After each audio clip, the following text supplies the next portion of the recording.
Umvundlana olambileyo ibhalwe nguMargaret Wang. Imifanekiso nguAlex Bennett.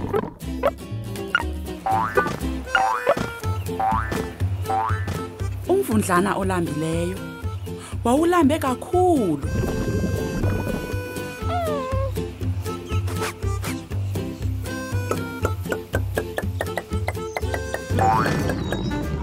Ekuqaleni watya iorange emthubi. Iqhekeza lesonka esojiweyo elisisikwere.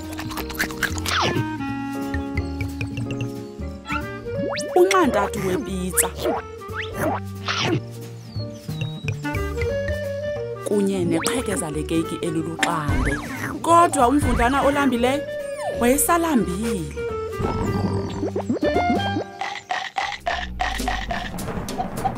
Waze ke watya iqanda elimpoqo, iqhekeza lechizi elimile okwedayimani, ibhiskiti emile okwenkwenkwezi kunye nesangweji emile okwentliziyo umama awayeyenzele yena yedwa. Kodwa umvundlana olambileyo wayesalambile. Waze watya ipayina elinye, amagqabi emifuno amabini, iibhanana ezintathu, iitolofiya ezine,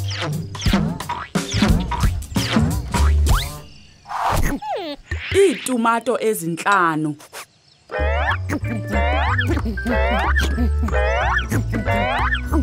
iiapilkosi ezintandathu,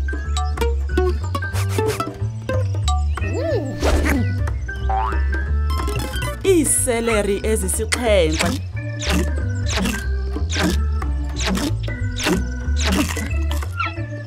iiplam ezisibhozo,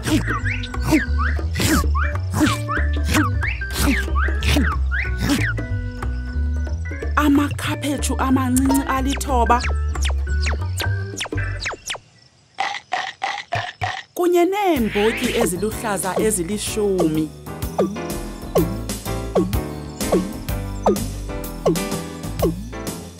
Kodwa umvundlana olambileyo wayesalambile nangakumbi.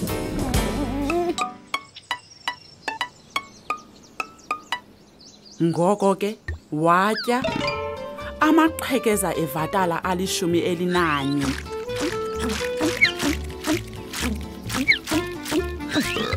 Amagqabi espinatshi ali12. Amaqunube ali13.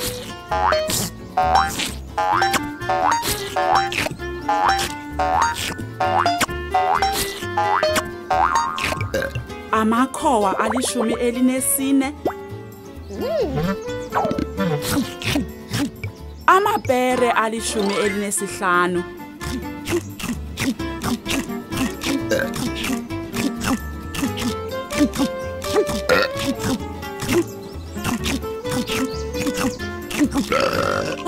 Iibhitruthi ezili16.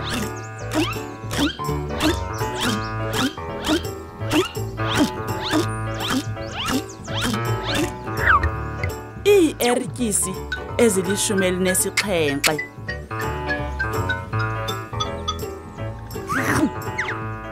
Iicherry ezili18.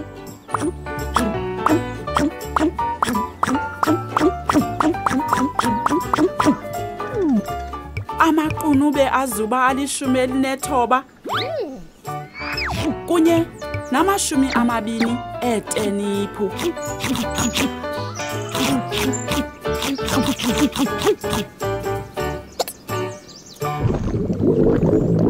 Kodwa umvundlana olambileyo wayesalambe ngeyona ndlela.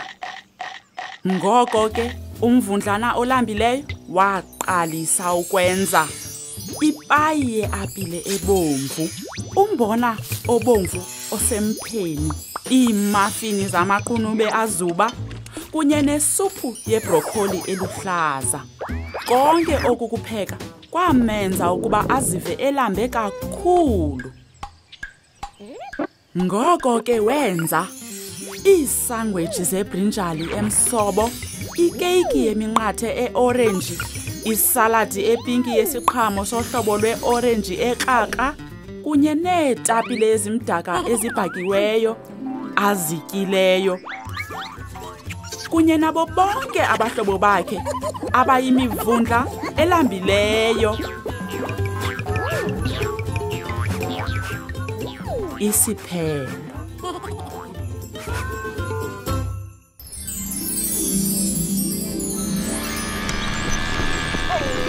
Moving picture books, magically bringing storybooks to life.